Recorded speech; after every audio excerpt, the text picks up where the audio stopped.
two types of artists and how they sabotage their studio sessions. Alright, so there's two types of artists.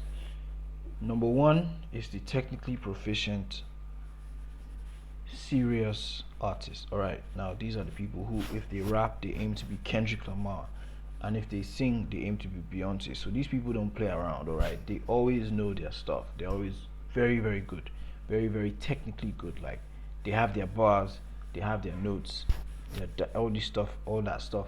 They've taken care of it. It's good.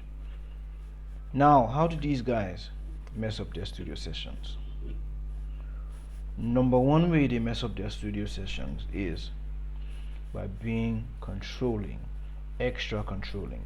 Now you can already guess why these people are extra controlling.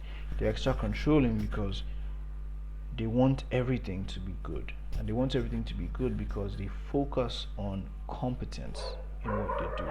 Competence to them is the number one mark of a good song, alright? So they don't really care about like the way they don't I don't want to make such a large generalization, but in general it's more important how good the lyrics are or how well the song is is performed, how good the vocals are, than, let's say, the vibe of the song. Do you understand? To them the most important thing is the lyrics or the melody or their performance. Alright, they are true artists for the sake of being artists. Alright, they are passionate about it. Now, how do they mess up? By being over controlling. That's how they mess up, because they have such an insistence on everything being perfect. It gets to the point that they don't allow the producer to do his job. They get in the way, they overreach, they go into areas that they are not very, very proficient in. Alright, they want to have a say in a lot of the mixing choices, and because of that, the producer, who is also most times credited as a songwriter for a reason, because he is supposed to have some input on the song structure, the song mixes, the artistic choices, etc., etc. The producer cannot do his job. The producer cannot do the job of bringing out the best possible end product. That's the producer's job. He cannot do that. And he can't do that because he's being controlled too much by those artists. So the number one thing that those artists do is they're too controlling. The number two thing that those artists do is they always make things over complicated. They always make things over complicated. What do I mean by they always make things over complicated? Well, these people, the way I said these people sounds like I'm accused, like these people.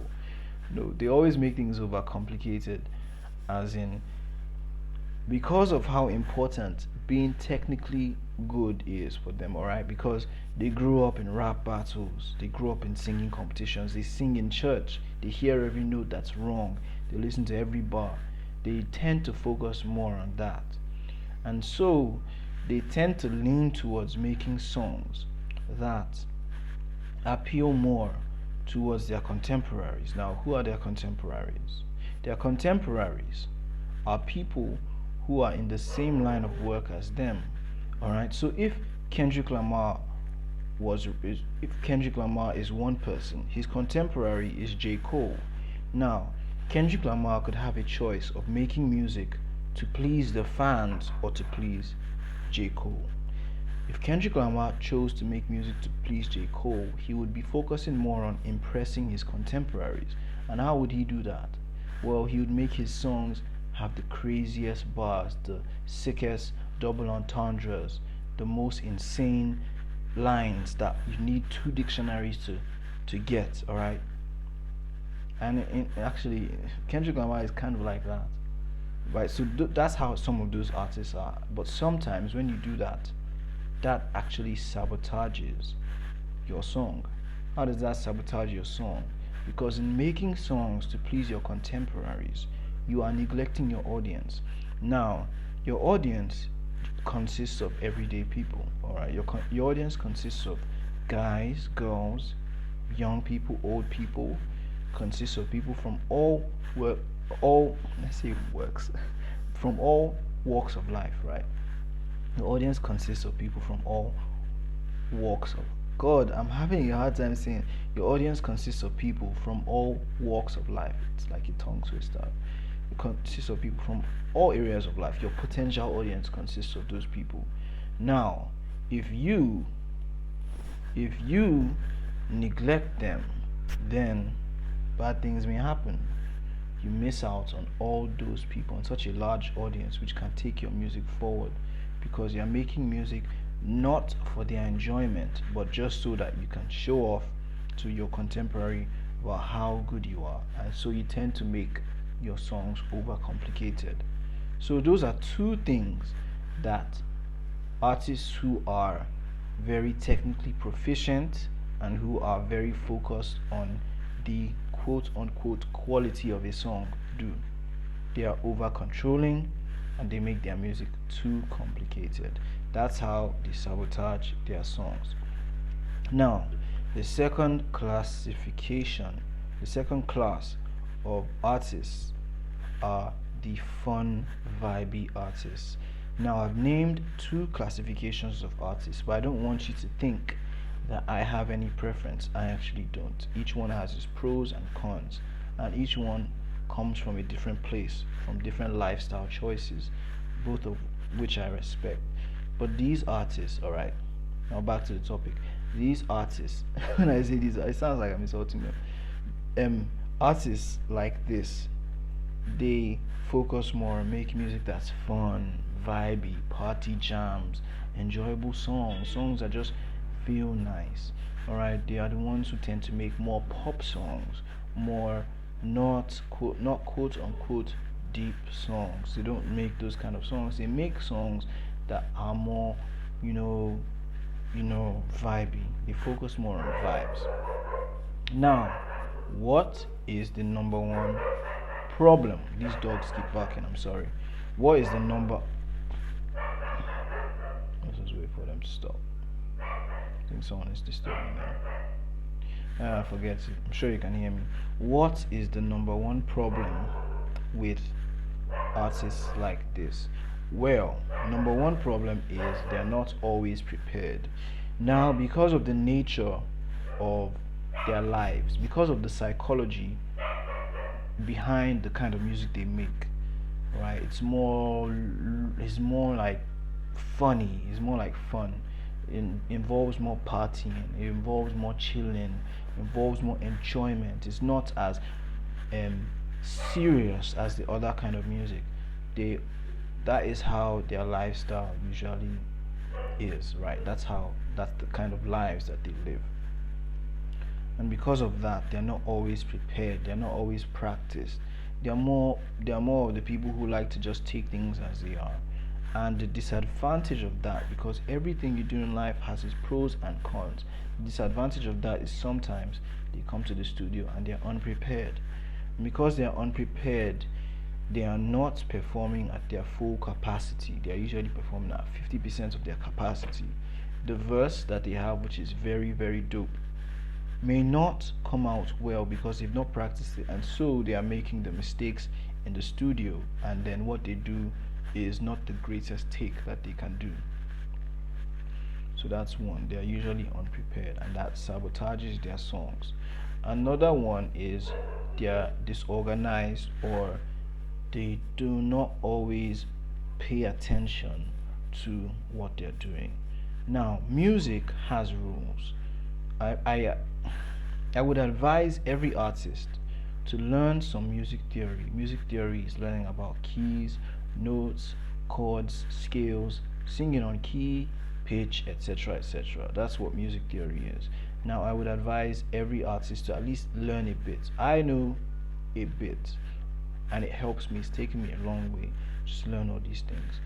Now, artists who focus more on the vibes, the chills, etc., etc., they're just going through life. They're just enjoying themselves, just making music for fun, you know. And so they don't always research and learn about their craft, and so they don't always know what they're doing. And so you may come and they may be singing off key, and you wouldn't even know how to describe to them that they're singing off key, because that would involve you giving a music lesson, right? So they don't always pay attention, they don't always know their stuff, they're not always on the ball, they're not always 100% serious. So that causes their songs to not be as good as it can be. Now, I am very, very open to any creative process, and I do not prefer either of the two classes of artists that I just named. I personally believe that your creative process should always change. Your creative process should never be stale, because if it is stale, then your music becomes stale. Alright, it's like working out. If you work out and you do the same routine every day, your body is going to become accustomed to it, and so you're not pushing yourself to the limit, and so you're not improving. So, but if you change your workouts, if you change your exercises, then you can exercise different things, and you can learn new things about your body, and you can work out and gain muscle more efficiently, better. It's the same thing with creativity or your creative process. I'm not for freestyling or against freestyling. I'm not for making your beat before your song or for writing your beat before your song. I've been through every stage of, and each stage teaches you something and shows you one pro, one dimension over another dimension, or another pro, or other cons. Each creative process has its own pros and cons. So I would advise artists to, first of all, listen to other people. Listen to my advice and listen to the advice of your producers. Listen to the advice of people who criticize your music too. Show your music to people who can actually be honest with you, and let them criticize your music. Show it to them. Listen to them. Another thing I would advise artists to do, stop making noise, dogs. Another thing I would advise artists to do is switch up your creative process. If you're always freestyling, try writing, because freestyling has made you stale. It has made you mentally stale because you're so used to freestyling. You can try writing for once. Write a song for once and see the difference. It's going to show you another perspective in music. If you're always writing, try freestyling. If you always write your song before going to the studio, try writing your song in the studio. If you always write your song in one day, try writing it in 3 days. If you always write it in 3 days, try writing it in one day. If you always do things only based on inspiration, try forcing yourself to do things when you're supposed to do it. If you always do things when you're supposed to do it, try only doing things based on inspiration. All these things will unlock new creative areas in yourself, like in who you are as a musician, in who you are as an artist. And it's going to help you to make better music. It's going to help you to be more creative. It's just going to help you grow as an artist. And it's going to make, by the time you do one of these, you change your creative process and you show your song to someone, they'll be like, wow, you've become much better. I've received that compliment many times in my career. Every time I change something drastically, every time I look at something from another angle, yeah, every time, like recently, let me give you an example. So for the past year, I have been producing my own songs. I haven't released much, but I've been producing my own songs, and I post them on my social media, and a lot of people like them, and they tell me that I should release my own songs. Now, it reached a point where I decided to start working on my EP. I remember I said I produced all my songs. I made the beats of all my songs. But what did I say when I was working on my EP? I said, I'm going to change that. I'm not going to produce any of the songs on my EP, or majority of the songs on my EP. I'm not going to produce them. So what happened? I looked for beats of other producers, and I listened to them, I recorded on them, and the songs I made 3 songs, and people were like, this is the best song you made in like 2 years. This is my favorite song that you've ever made. I've not released the songs yet, but majority of compliments were like, this is one of my favorite songs that you've ever made. Please release this song. Please release this song. Please release this song. And I may release the song. I'll let you guys know about that. Anyway, so just changing my creative process, just changing my creative process helped me to unlock a new level of artistry. And so I would advise any artist that wants to grow, that wants to be serious, to change your creative process, listen to advice, try new things, and recognize the pitfalls and the pros and cons, or the advantages and disadvantages of the kind of artistic path that you're on, and where you may get a blind spot, or the things that you may see clearly and the things you may not see clearly. Recognize that all those things exist. Always be open to learning, always be open to changing, and do that, and your music will improve drastically. So the two types of artists I mentioned, I wish you guys the best. If you feel like you received value from this video, then feel free to like, feel free to comment what kind of artist you are, and how what I've said has impacted you, how I have shown you something new, and if you plan on changing something, or you plan on improving, let me know how you plan on improving. If you're new here, please subscribe. So we get closer to each other. I'm going to be releasing videos more and more often. And if you're interested in business, that is, you want some of my songwriting services, production services, mixing and mastering, or just consultation, or you just want to talk, feel free to email me at olabasimusic@gmail.com. All the links are down below that you can reach me at. I reply all my messages, and so you can just reach out to me, and then we get to do some business. All right. Thanks for watching, and we'll see you very soon. Later.